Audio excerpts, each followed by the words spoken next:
Mesdames et messieurs, très chers compatriotes de métropole, de l'outre-mer ou de l'étranger,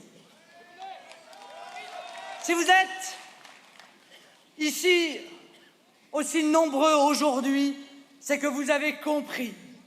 Et l'actualité récente en a apporté une démonstration éclatante que contre la droite du fric et la gauche du fric, je suis la candidate de la France du peuple.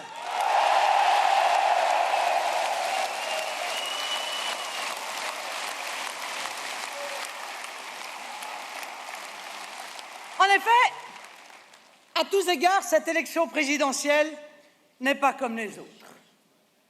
Elle met en jeu un débat crucial qui engage notre pays de manière fondamentale.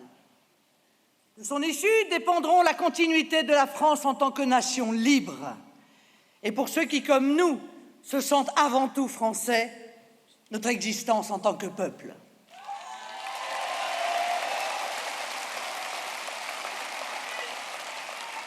Après des décennies d'erreurs et de lâcheté, après des fausses alternances faites de reniement et de laisser aller, de laisser passer, de laisser faire, nous sommes à la croisée des chemins. Je le dis avec gravité, le choix que nous aurons à faire dans cette élection est un choix de civilisation. La question est en même temps simple et cruelle. Nos enfants vont-ils vivre dans un pays libre, indépendant, démocratique? Pourront-ils encore se référer à notre système de valeurs? Auront-ils le même mode de vie que nous et nos parents avant nous? Nos enfants et les enfants de nos enfants auront-ils encore un travail, un salaire digne, la possibilité de se constituer un patrimoine, de devenir propriétaire, de fonder dans un environnement sûr une famille, d'être soigné correctement, de s'élever à l'école, de vieillir dignement? Nos enfants auront-ils les mêmes droits que nous? Vivront-ils selon nos références culturelles, nos valeurs de civilisation, notre art de vivre, et même parleront-ils encore notre langue, le français, qui se désintègre sous les coups de boutoir de dirigeants politiques qui dilapident ce trésor national?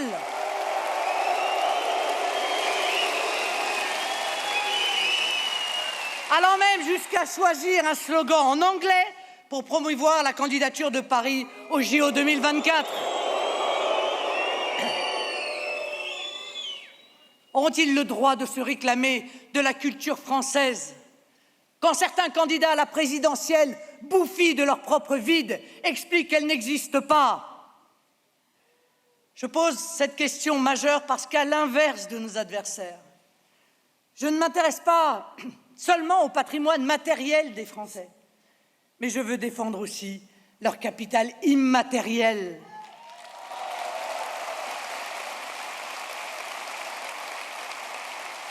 Ce capital immatériel n'a pas de prix parce que ce patrimoine-là est irremplaçable. En réalité, je défends les murs porteurs de notre société.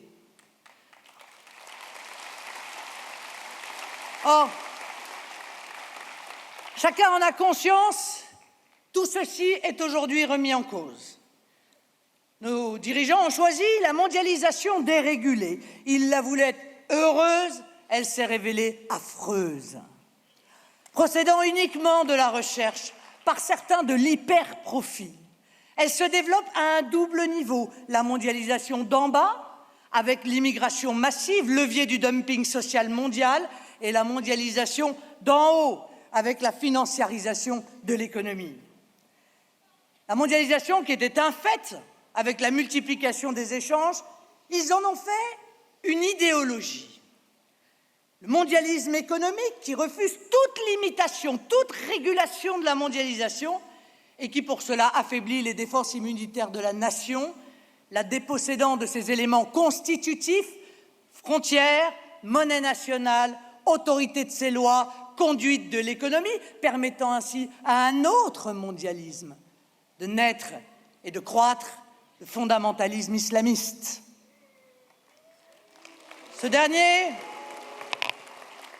a grandi progressivement au sein d'un communautarisme délétère, lui-même enfant de l'immigration de masse subie année après année par notre pays. Nous avons, mes chers amis, rempli notre premier acte politique qui est de désigner l'adversaire. Ces deux mondialismes aujourd'hui se font la courte échelle. Le mondialisme financier et affairiste, dont l'Union européenne, la finance et l'essentiel d'une classe politique domestiquée sont les serviteurs zélés. Le mondialisme djihadiste, qui porte atteinte à nos intérêts vitaux à l'étranger, mais aussi qui s'implante sur notre territoire national, dans certains quartiers, dans certains lieux, dans certains esprits faibles.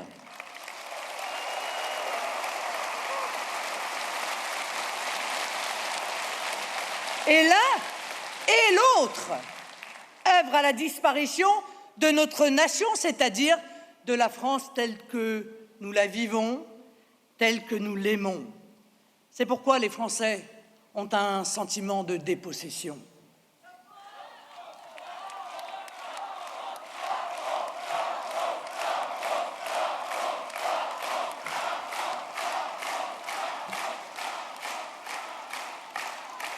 Ces deux idéologies veulent soumettre notre pays. L'une au nom de la finance mondialisée, c'est-à-dire de l'idéologie en fait du tout commerce, l'autre au nom d'un islam radicalisé, c'est-à-dire de l'idéologie du tout religieux.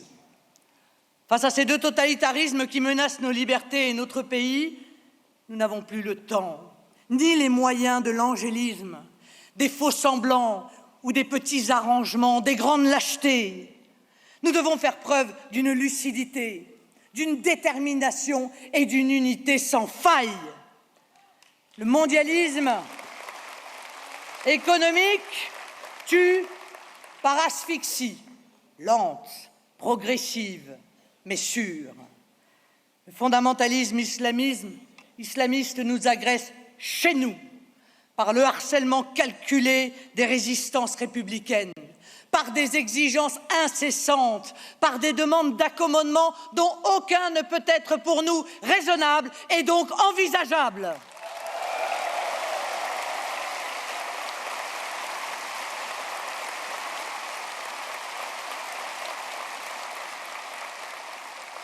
N'oublions pas non plus, mais nous le gardons dans nos mémoires meurtries, que le fondamentalisme islamiste est barbare, qu'il se manifeste chaque jour dans le monde en tuant, en massacrant, en usant notamment de l'arme immonde et lâche du terrorisme et de l'assassinat de masse. Comme dans tous les combats idéologiques, il se trouve chez nous des idiots utiles, des relais, des complices plus ou moins conscients qui, par lâcheté, aveuglement ou cupidité, facilitent ces entreprises d'installation de cette idéologie barbare ennemie de la France. Pour progresser,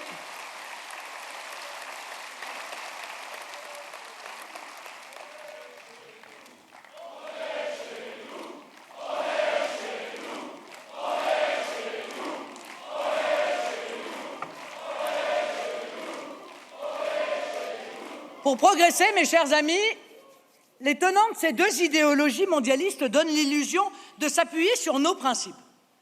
En réalité, ils invoquent faussement la liberté pour installer leur totalitarisme.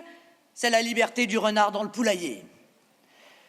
Le premier, le mondialisme économique et financier, invoque la liberté du commerce, la liberté de circulation, la liberté d'installation. Tous ceux qui s'avisent de révéler ces échecs sont taxés d'ignorance, accusés de je ne sais quelle dérive idéologique, frappés d'opprobre moral. Ils sont mis au banc de la société pour crime contre la bienséance économique. Le mondialisme économique et financier s'appuie sur une pseudo-expertise qui ne cède jamais, pas même devant l'évidence de son échec économique et de la dévastation sociale qu'il provoque.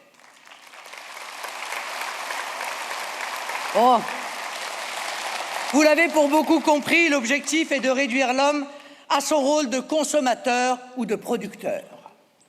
Les pays ne sont plus des nations unies par un élan du cœur, mais des marchés, des espaces où la marchandisation de toute chose et de tout être humain est envisageable, possible, admise et même organisée. Les peuples ne sont plus que des populations. Les frontières sont effacées, comme avec Schengen, pour faire de nos pays des halls de gare, où tout un chacun est libre de venir et de rester, et par le nombre participer au nivellement des protections sociales, à la baisse des salaires, ainsi qu'à la dilution culturelle dans un plus petit dénominateur commun mondial.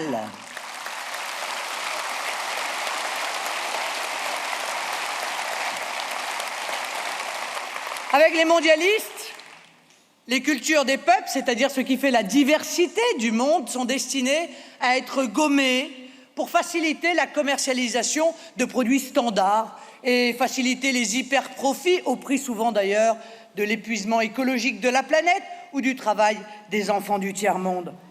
On fait croire à Monsieur Tout-le-Monde que dans ce monde, il sera un winner.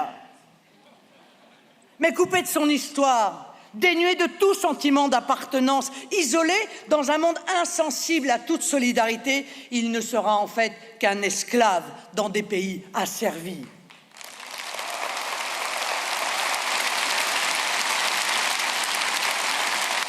Je vous l'ai déjà dit 100 fois, cette vision du monde revient à faire fabriquer par des esclaves pour vendre à des chômeurs.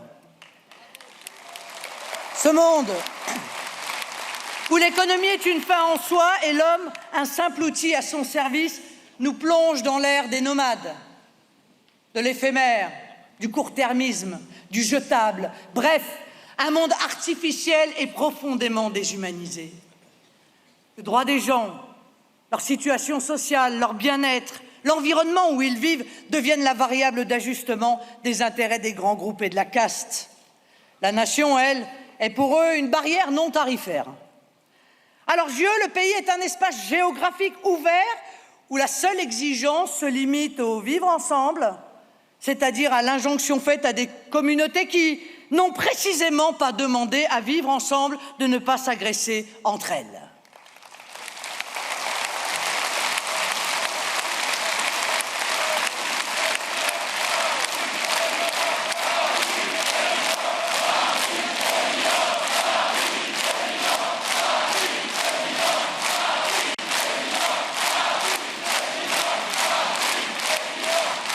Je veux la dénoncer, cette alliance puissante entre la promotion de la mondialisation sauvage d'un côté et l'inaction coupable voulue même face à l'immigration incontrôlée et sa conséquence directe, l'installation du fondamentalisme islamiste.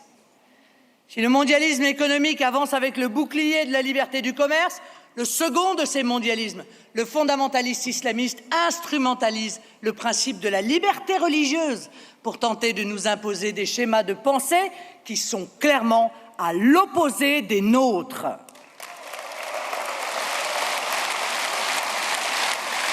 Et le laxisme, la faiblesse d'âme de nos dirigeants ont été une hormone de croissance à cette idéologie qui a encore essayé de semer la mort au Louvre il y a 2 jours. Permettez-moi à cette occasion de rendre un hommage appuyé à nos soldats, nos policiers, nos gendarmes qui nous défendent, parfois au péril de leur vie, qu'ils en soient sincèrement remerciés.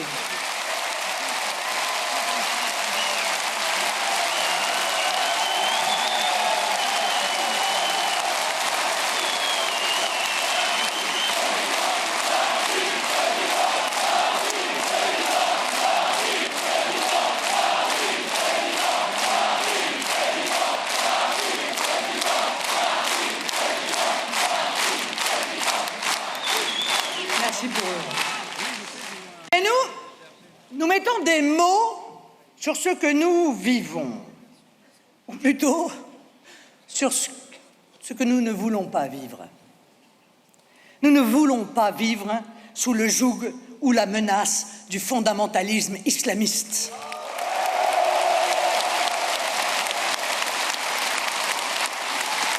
Il cherche à nous imposer, pêle-mêle, la contestation de la mixité dans les lieux publics, le voile intégral ou non des salles de prière dans les entreprises, les prières de rue, les mosquées cathédrales. la soumission de la femme, interdite de jupe, de travail ou de bistrot.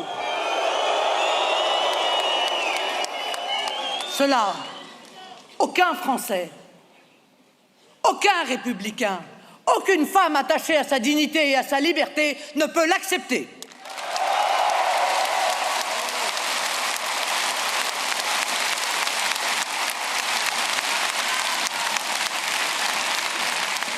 Pour progresser, l'islamisme radical brandit une prétendue islamophobie. En trouvant chez les professionnels de la repentance anti-française, chez les islamo-gauchistes, chez les tiers-mondistes nostalgiques, chez les bobos, ou parfois même chez certains juges, un soutien irresponsable. Mais derrière ces deux idéologies se profile inexorablement l'asservissement des personnes. Un asservissement d'abord mental, qui s'opère par la désaffiliation, par l'isolement, par la dissolution des liens traditionnels. Le mondialisme économique professe l'individualisme, l'islamisme radical, le communautarisme.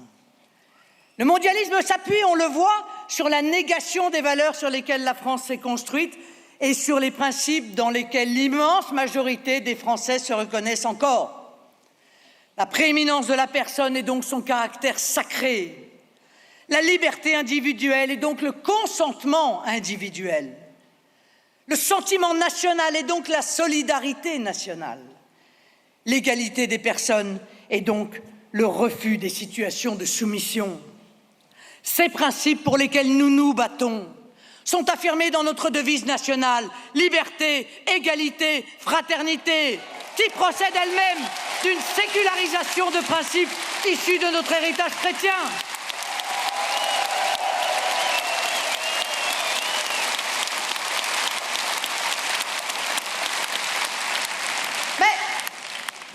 Ces deux idéologies mondialistes ne s'attaquent pas seulement à notre nation. L'une et l'autre s'attaquent aussi à notre République, en mettant en cause son indivisibilité.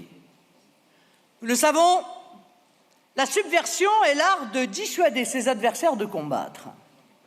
Moi, je vous le dis, ne nous laissons pas abuser, ne nous laissons pas subvertir, ne nous laissons pas intimider. La réponse n'est pas technicienne, mais régalienne.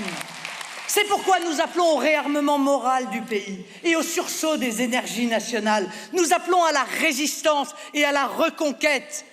Face au grand péril, le salut n'est que dans la grandeur, écrivait le général de Gaulle dans ses mémoires de guerre.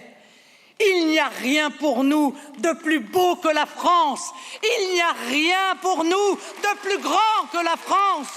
Il n'y a rien pour nous de plus utile au monde que la France.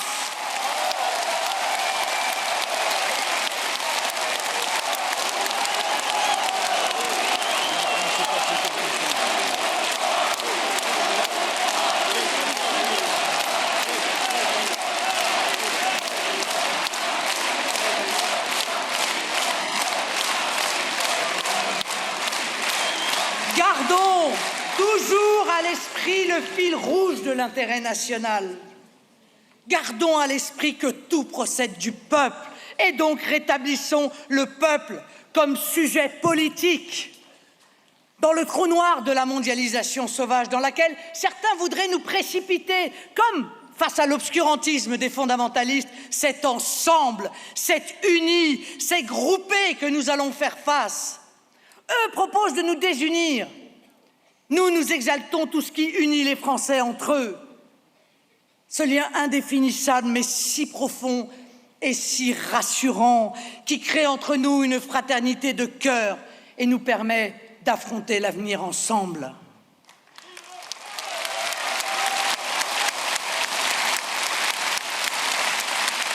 Ne perdons jamais de vue que nous sommes un grand peuple. Un peuple qui sait qu'il porte en lui les moyens de sa liberté, de l'affirmation de ses valeurs, de sa grandeur, de son destin. Dans ces circonstances où les prétendues élites ont jusqu'à présent failli et trop souvent trahi, le seul recours, c'est le peuple. C'est de sa volonté que naîtra l'arrachement aux forces du déclin. C'est de sa détermination que s'engageront les reconquêtes. C'est de son sein qu'émergeront les femmes et les hommes qui conduiront le pays à la lumière.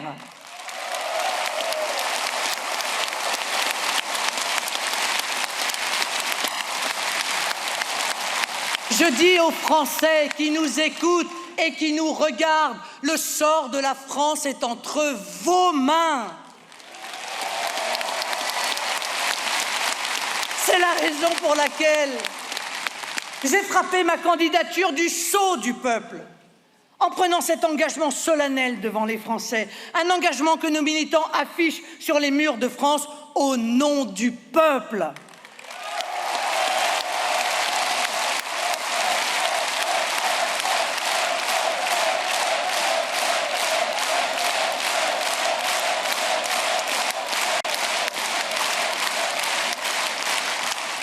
Mon projet pour la France, il vous a été présenté ce week-end. J'ai voulu que vous puissiez comprendre au mieux ce que je veux pour notre pays et je l'ai articulé autour d'engagements. 144 engagements, qui sont autant de vérités que je dois aux électeurs. Car après mon élection, il ne s'agira pas d'oublier la campagne comme l'ont fait tous les autres. Mais il s'agira de toujours avoir au cœur ce pourquoi les Français m'auront élu. Et je leur demanderai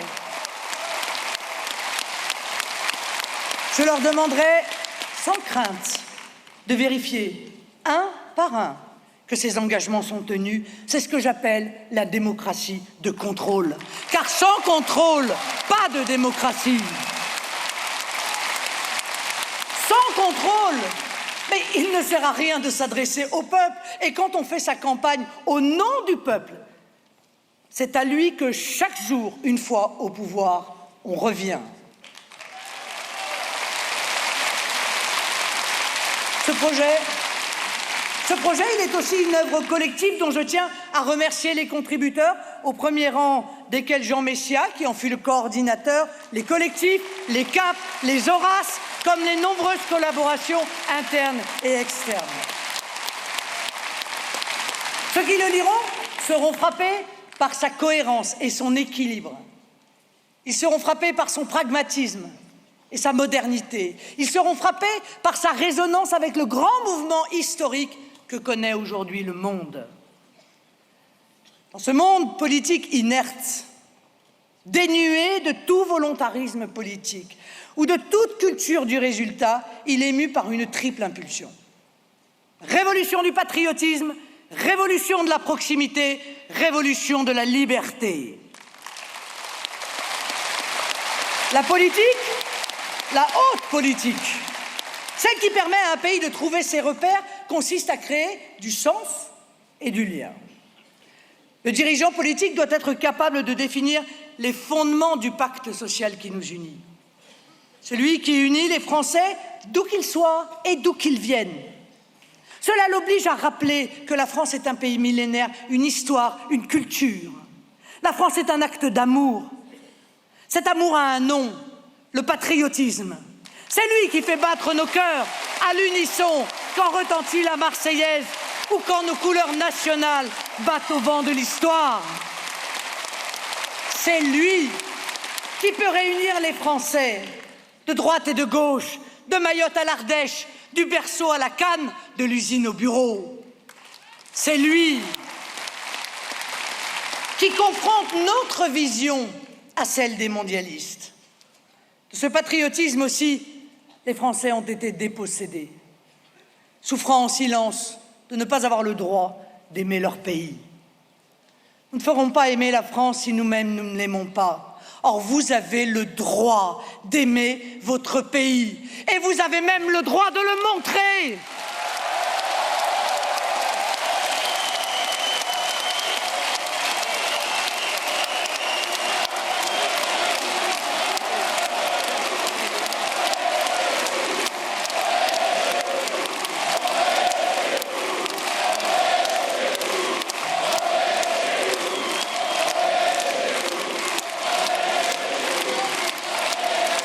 Oui, revivifier le sentiment national, de le faire vivre au quotidien en apprenant à nos enfants tout ce qui fait et a fait leur pays, en leur apprenant à aimer leurs compatriotes, à être fiers de leur histoire, à être confiants dans les forces de la France. Nous voulons que chaque Français, dans ses projets ou ses difficultés, puisse se sentir soutenu par la communauté nationale et appuyé par un État attentif et bienveillant. Nous voulons un État fort, un État stratège. Mais qui peut nous en faire le reproche si l'État, c'est vous, s'il est l'instrument de la mise en œuvre de votre volonté? L'État est au service de la nation, c'est-à-dire au service de notre projet collectif, mais aussi au service des citoyens, notamment en garantissant au meilleur coût des services publics de qualité. Nos prestations sociales, parce qu'elles sont distribuées à ceux qui viennent du monde entier, sont en passe de ruiner nos systèmes sociaux au détriment de nos compatriotes en difficulté et particulièrement des femmes, déjà victimes directement de la loi El Khomri qu'il faudra supprimer.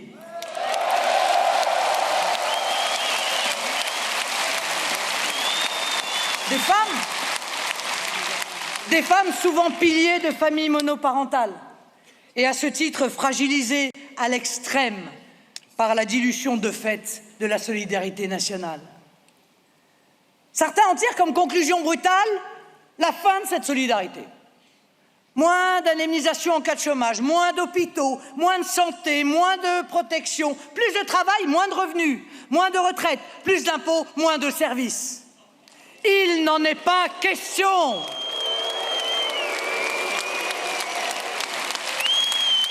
Parce que nous ne pouvons pas dire que nous sommes patriotes si nous ne défendons pas la solidarité nationale, c'est-à-dire le témoignage d'une solidarité fondamentale entre Français.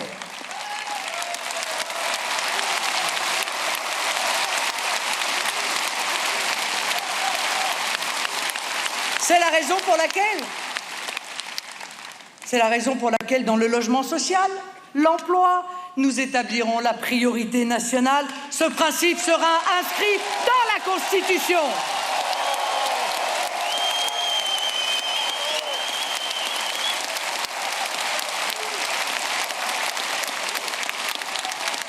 C'est aussi pourquoi nous créerons la prime de pouvoir d'achat qui permettra de verser aux salariés et retraités qui touchent moins de 1 500 € par mois les recettes d'une contribution sociale à l'importation de 3 %. C'est ainsi en moyenne 1 000 € par an qui viendront soulager chacun de ces travailleurs et retraités modestes quand ils ne sont pas carrément pauvres.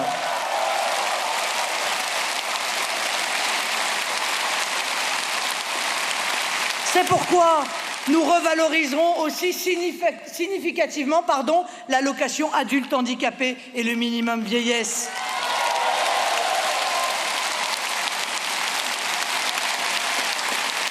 C'est pourquoi nous créerons une protection logement jeune en revalorisant de 25 % l'aide au logement des jeunes jusqu'à 27 ans et que nous aiderons résolument les familles.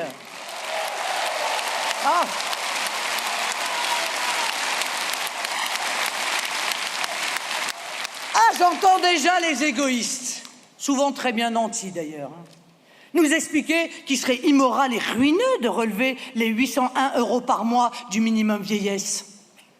J'entends déjà les politiques et leurs cautions, certains économistes bien choisis, les sachants, les experts de pacotille, nous expliquer d'un ton péremptoire que c'est contraire à la science économique. La même science en application de laquelle ils ont fait 2 200 milliards d'euros de dettes, 7 millions de chômeurs, 9 millions de pauvres et 66 millions de Français désabusés et démoralisés. Ne les croyez pas. À cette vision comptable, égoïste, refermée, erronée, nous opposons une vision volontariste, dynamique, juste, vertueuse, patriotique, parce qu'encore une fois, ce n'est que tous ensemble que nous réussirons.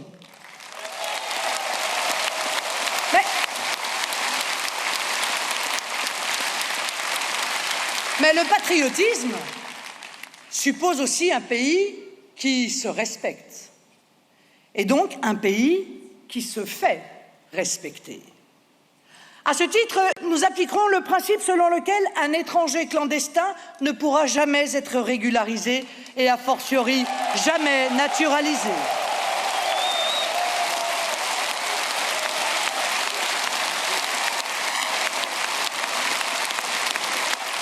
Une situation hors la loi ne peut être génératrice de droits. L'AME sera supprimée.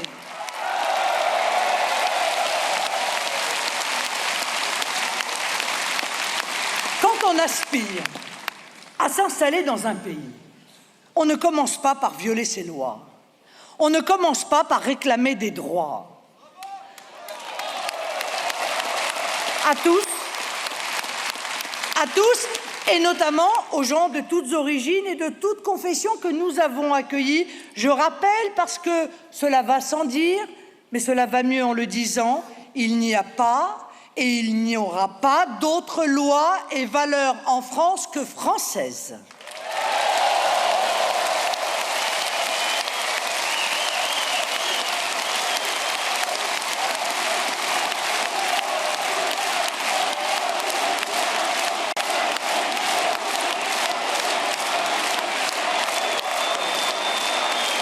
Sur ce sujet, il n'y aura aucun recul, aucune retraite, aucune compromission.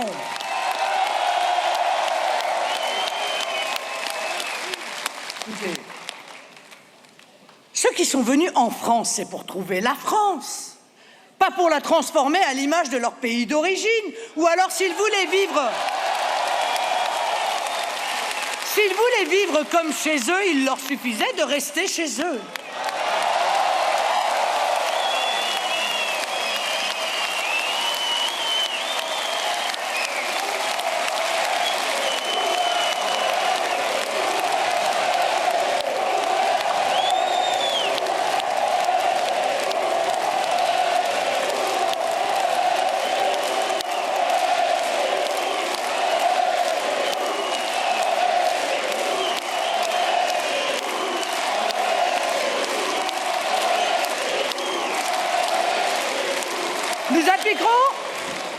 Nous appliquerons, mes chers amis, les règles strictement de la laïcité. Dans un pays dont l'histoire tragique a appris à se garder des guerres de religion, et cette laïcité, nous l'étendrons à l'espace public et nous l'inscrirons dans le droit du travail afin d'apporter une réponse à ceux qui voient avec inquiétude monter les revendications religieuses dans l'entreprise et la montée des conflits sur les lieux de travail.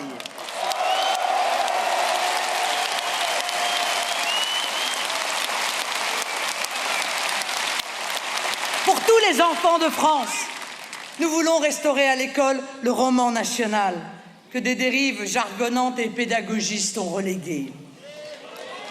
Nous ne voulons plus que l'État laisse se propager la haine de la France. Nous voulons une école publique ou privée qui transmette aux futurs citoyens la maîtrise de notre belle langue et l'amour de notre culture.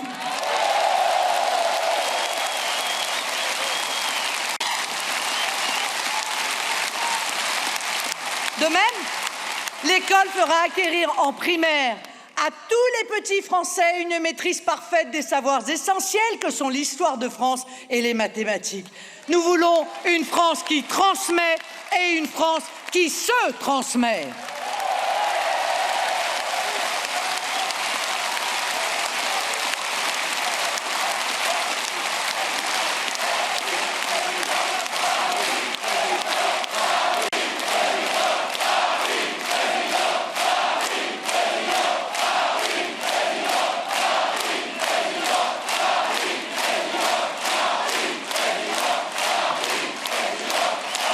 Dans le prolongement, nous inscrirons dans la Constitution la défense et la promotion de notre patrimoine historique et culturel.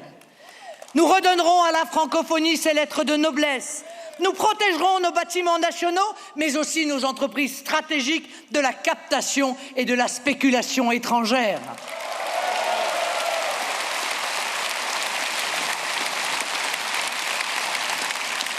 Nous redonnerons à nos compatriotes d'outre-mer une place au cœur de notre cœur.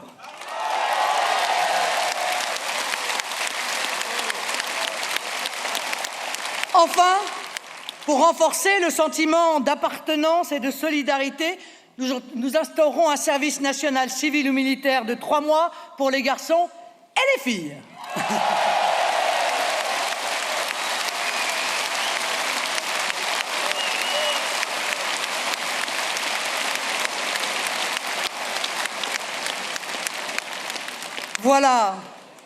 Voilà une partie de ce patrimoine immatériel dont je parlais tout à l'heure. Au moment où certains annoncent la fin du travail, constatant par là même leur épouvantable échec, je défendrai résolument le travail.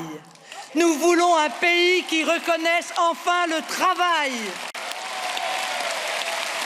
Parce que la première mesure est de donner un travail à chaque Français, un travail rémunéré à sa juste valeur, un travail qui permette de vivre dignement, de faire des projets et de construire sa vie.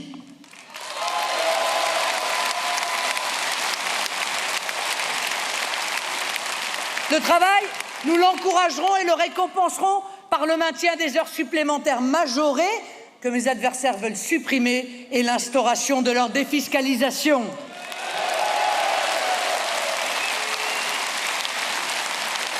Cette mesure, elle est attendue par les salariés et elle alliera la nécessité de la revalorisation du pouvoir d'achat et la garantie d'une certaine souplesse pour l'entreprise. Mais défendre le travail, c'est aussi abaisser les impôts sur les revenus du travail. Nous le ferons de manière significative puisque nous abaisserons de 10% l'impôt sur le revenu sur les 3 premières tranches.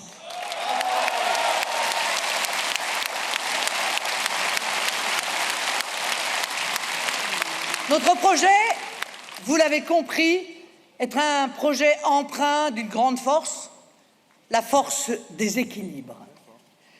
Nous n'avons personne à servir, personne à qui renvoyer l'ascenseur, aucune clientèle à fidéliser, aucun copain à remercier, aucune puissance financière à amadouer, aucun pays étranger à qui nous devrions plaire.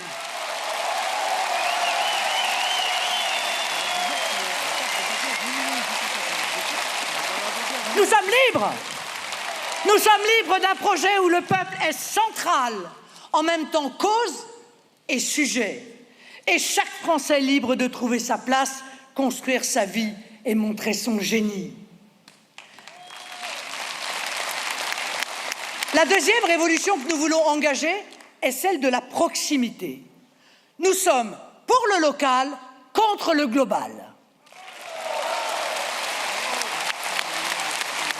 Sérieusement, qui peut croire, comme le professent les mondialistes, qu'il serait logique, écologique ou même économique de produire sur un continent, transformer sur un autre et consommer sur un troisième?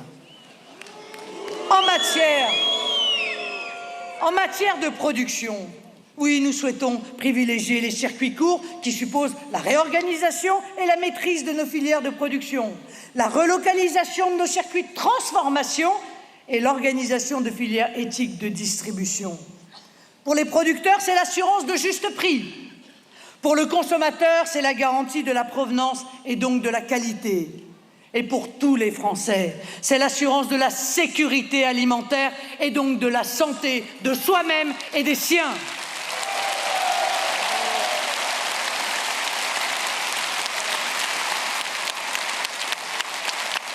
Nous voulons une France durable. Une France durable, ça passe par la relocalisation de nos productions qui passent elles-mêmes par le protectionnisme intelligent et le patriotisme économique, démarche pour nous absolument naturelle, mais aujourd'hui interdite par l'Union européenne. Ce patriotisme économique, notamment, jouera pour les appels d'offres, mais aussi pour le soutien public aux filières qui nous semblent indispensables, qui sont stratégiques. Et cette révolution de la proximité, c'est aussi arrêter la désertification. C'est protéger nos commerces de proximité, nos services publics de proximité, nos mutuelles, nos pharmacies, nos banques de proximité. C'est avoir des écoles, des hôpitaux, des élus aussi de proximité.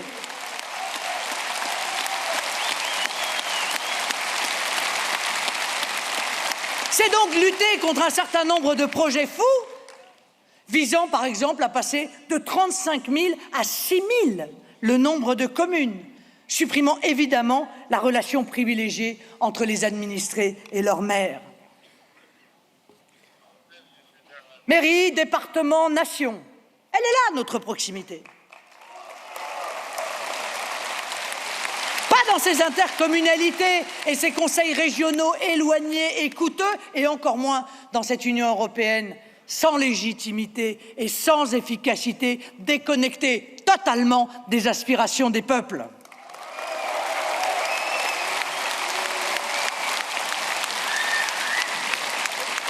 Là encore, mes chers amis, pardon, mais cette démocratie de proximité, elle est la seule, en réalité, qui permette votre contrôle. Et le contrôle ne peut s'exercer si vous êtes sans voix. Alors je rendrai la parole au peuple. Parce qu'en démocratie, seul le peuple a raison et personne n'a raison contre lui. Nous instaurerons donc un référendum d'initiative populaire.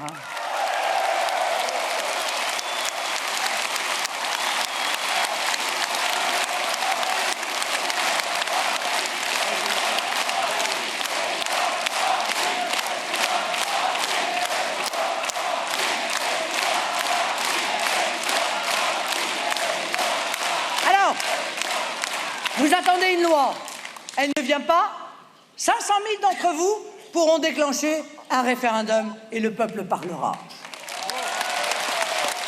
Une loi a été votée, elle ne vous sied pas, 500 000 d'entre vous pourront réclamer sa révision par référendum et le peuple s'exprimera. Vous aurez à nouveau véritablement la maîtrise et redeviendrez à nouveau souverain. Révolution du patriotisme, révolution de la proximité et enfin révolution de la liberté. La première des libertés est la sécurité. Ce sera évidemment une des priorités du quinquennat. Vous me direz, comment faire puisque depuis 30 ans, tous les gouvernements ont échoué? Bien, notre méthode est simple. Nous allons appliquer la loi.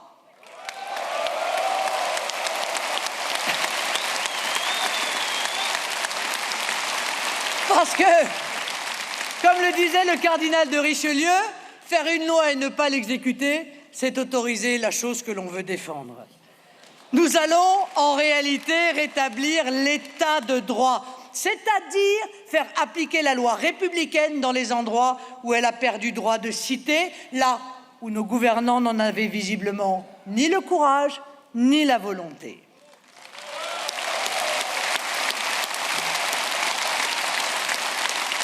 Nous allons enfin en finir avec l'impunité des délinquants.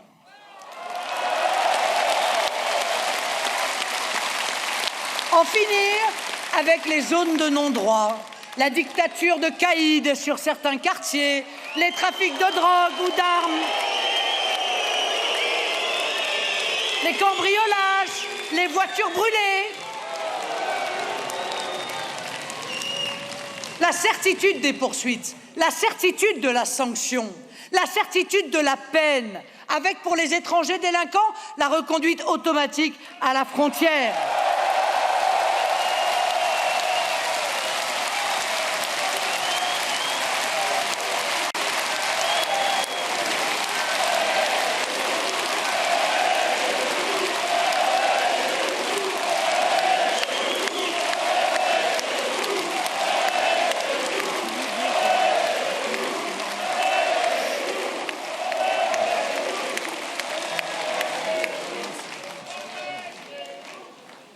Je dis aux mères qui m'écoutent, soutenez-moi. N'acceptez pas que vos enfants vivent dans la peur, dans cette violence quotidienne, dont ils sont les premières victimes, parfois même au prix de leur jeune vie. L'hécatombe doit cesser.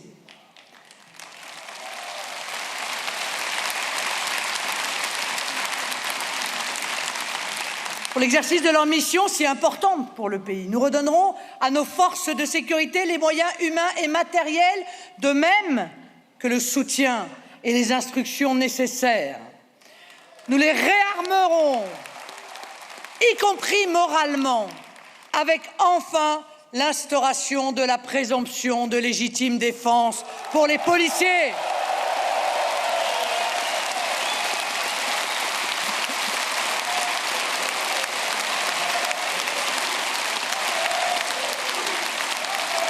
Nous ouvrirons les places de prison qui conviennent, nous conclurons des accords avec les pays d'origine pour que les délinquants étrangers effectuent leur peine de prison dans leur pays d'origine.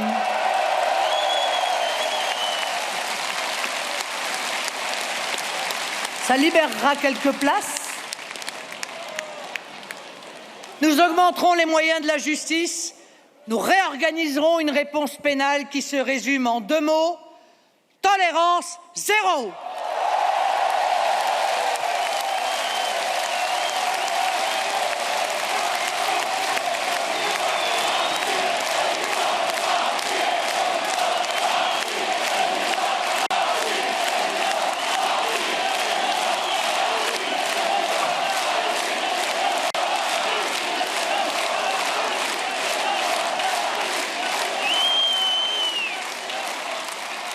En matière de terrorisme, nous n'entendons pas demander aux Français de s'habituer à cette horreur.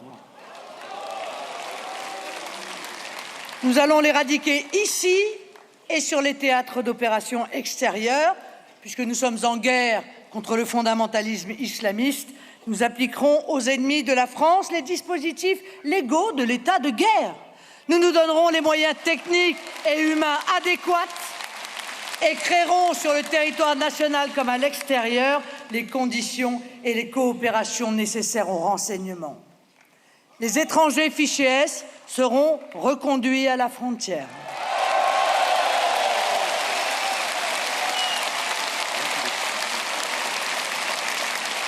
Les binationaux fichés S seront déchus de leur nationalité française.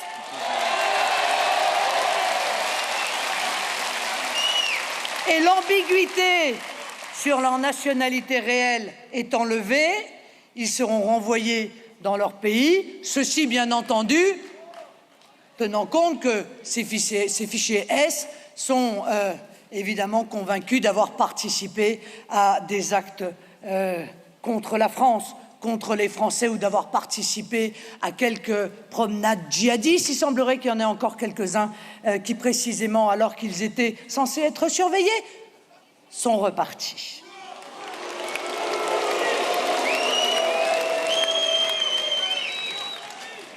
Quant aux Français fichés S, eh bien, ils seront poursuivis pour intelligence avec l'ennemi et frappés après leur peine de prison d'indignité nationale.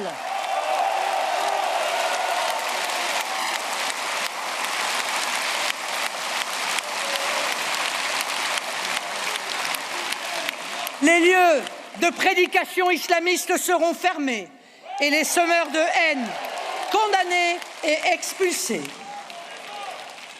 Les vitrines légales de l'islamisme, notamment sur Internet, seront éteintes.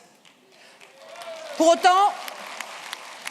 autant, mes chers amis, nous n'entendons pas sacrifier la liberté des citoyens à la sécurité. Nous laissons la censure préalable, notamment des sites Internet, le fichage et la surveillance généralisée à la gauche. Nous entendons au contraire réaffirmer dans notre pays les libertés individuelles. À l'heure où le pouvoir voudrait tout voir, tout entendre, tout interdire, nous souhaitons sanctuariser les libertés numériques en mentionnant le principe dans la Constitution, abrogé Hadopi en le remplaçant par un approfondissement de la licence globale.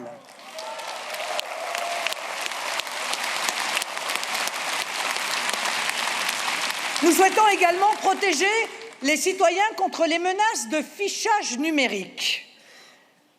La liberté est aussi celle d'entreprendre, de créer.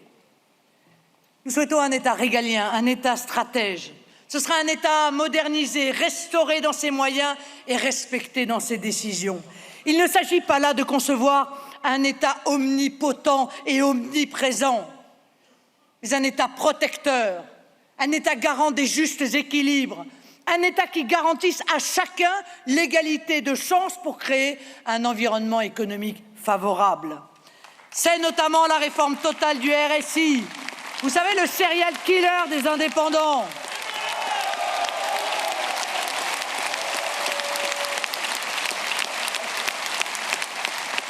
Cette libération des énergies des entrepreneurs passe par la baisse de l'impôt sur les TPE-PME. Les TPE-PME.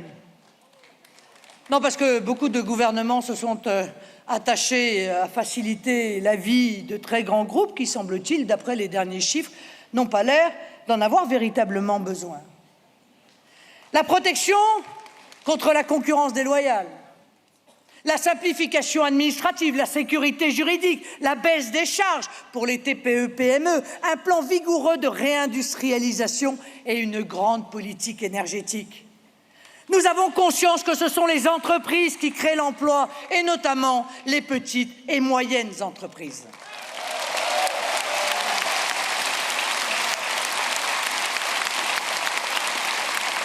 Avec elles, par des synergies intelligentes, en encourageant la recherche, l'innovation, les transferts de technologies et l'exportation, nous nous attaquerons au chômage par la création d'emplois durables.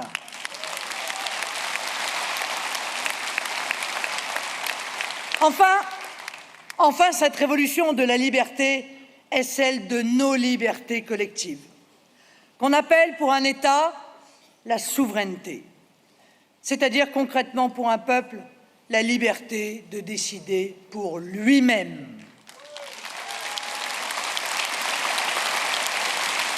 Soyez conscients, mes chers amis, que ce combat pour la souveraineté est premier, principal, essentiel, cardinal.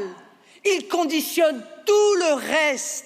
Sans souveraineté, pas de protection possible, pas d'action possible. Sans souveraineté, un projet devient une promesse mensongère. Mes adversaires prétendent contrôler les frontières, revenir sur le droit du sol, empêcher l'immigration, lutter contre la concurrence déloyale. Ils vous mentent. En refusant de s'affranchir du carcan de l'Union européenne, qui est décisionnaire sur ces sujets, ils s'interdisent toute inflexion, même mineure. Pire, en restant dans l'euro, ils plombent notre économie, entretiennent le chômage de masse et donnent à l'Union européenne le moyen de pression, le couteau, vous savez, dans les côtes, pour imposer leurs vues, leurs directives ineptes et leurs millions de migrants. Or, chacun en convient, l'Union européenne est un échec.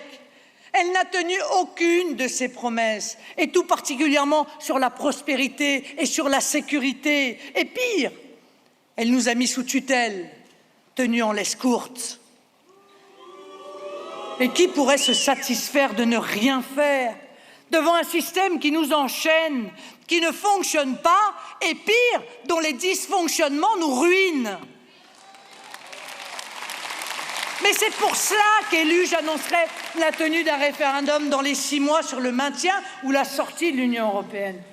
Et j'engagerai immédiatement, avec nos partenaires européens, dont beaucoup, croyez-moi, aspirent comme nous à la souveraineté, une renégociation avec ce système européiste tyrannique qui n'est en l'état plus un projet, mais une parenthèse et objectivement, je l'espère, un jour, un mauvais souvenir.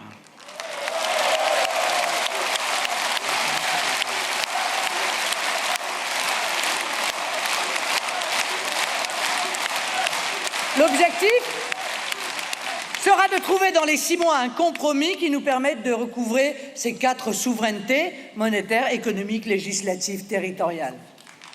Si l'Union européenne ne se soumet pas, alors je demanderai aux Français de voter au référendum pour se démettre de ce cauchemar et redevenir libres.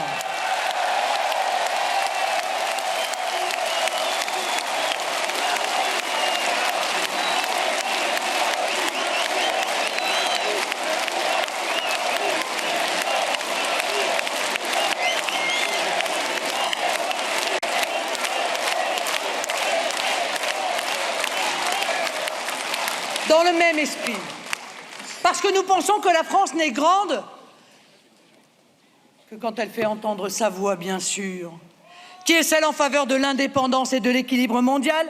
Nous sortirons du commandement intégré de l'OTAN. Nous réexaminerons notre diplomatie au regard de nos intérêts nationaux et nous donnerons les moyens de notre politique intérieure et étrangère par la reconstruction de notre potentiel militaire. L'armée doit cesser d'être la variable d'ajustement des errements budgétaires de nos dirigeants. Nous inscrirons donc le seuil minimum de 2% du PIB consacré au budget de la défense dans la Constitution. Nous nous réarmerons sans complexe. Nous voulons une France libre. Nous voulons, nous, Français, être libres. Vous le voyez, mes chers amis, la tâche est immense. Mon engagement est de remettre la France en ordre en 5 ans. En pratique, cela concerne tous les secteurs de notre vie. Remettre notre économie en ordre, remettre notre école en ordre, remettre notre justice en ordre, remettre notre diplomatie en ordre, remettre notre sécurité en ordre, remettre notre solidarité en ordre.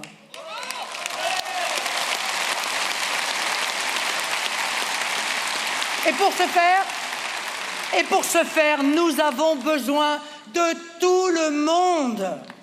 Nous ouvrons les bras à tous ceux qui partagent avec nous l'amour de la France et qui souhaitent engager notre pays sur les voies du redressement national. On le voit bien. L'ancien débat droite-gauche a vécu. Les primaires ont montré que les débats sur la laïcité ou l'immigration, comme sur la mondialisation ou la dérégulation généralisée, constituaient un clivage fondamental, transversal.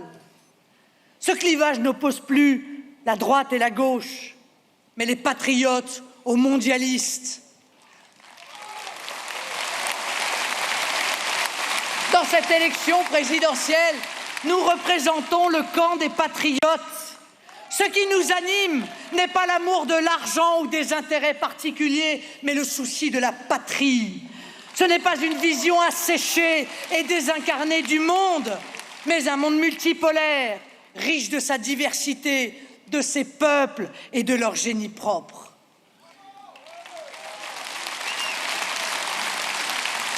Nous engageons tous les patriotes de droite et de gauche à nous rejoindre. Élus ou simples citoyens, d'où que vous venez, quel qu'ait pu être votre engagement, vous avez votre place à nos côtés. Dites-leur. Patriotes, vous êtes les bienvenus.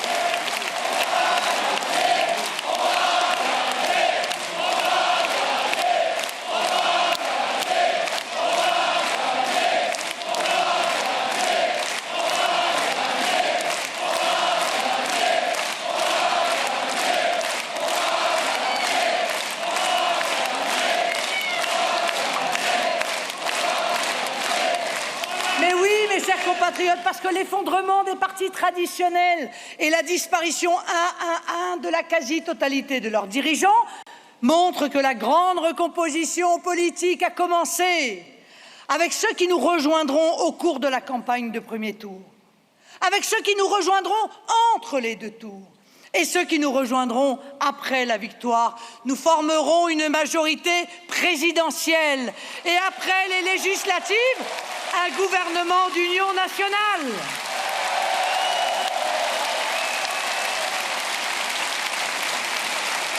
Je crois en notre victoire.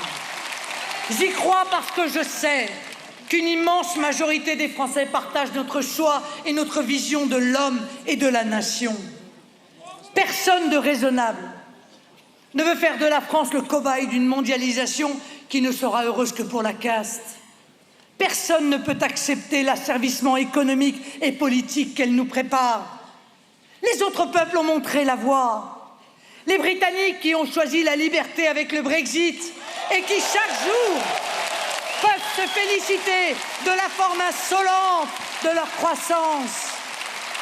Les Italiens qui ont montré leur réprobation lors du référendum sur la constitution de M. Renzi. Les Grecs qui, paraît-il, envisagent à nouveau de sortir de l'euro. Les Autrichiens qui ont éliminé de la présidentielle au premier tour les partis traditionnels. Les Américains qui ont fait le choix de leur intérêt national.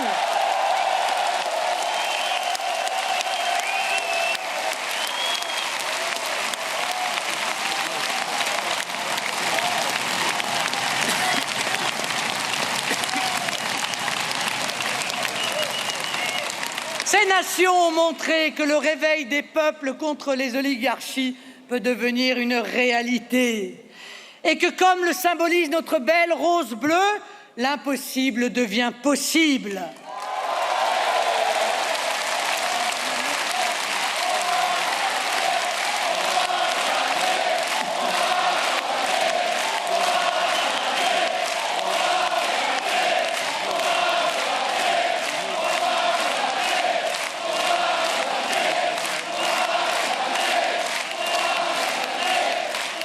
Comme il est possible que des présidents comme Donald Trump non seulement soient élus contre un système coalisé, mais surtout respectent leurs promesses et agissent vite et fort dans l'intérêt et selon le souhait de leur peuple.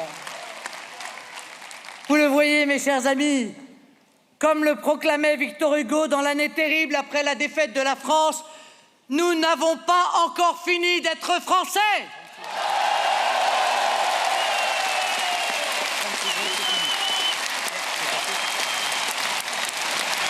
Ce réveil des peuples est historique. Il marque la fin d'un cycle. Le vent de l'histoire a tourné. Il nous portera au sommet et avec nous notre pays, la France. Vive le peuple, vive la République, vive la France!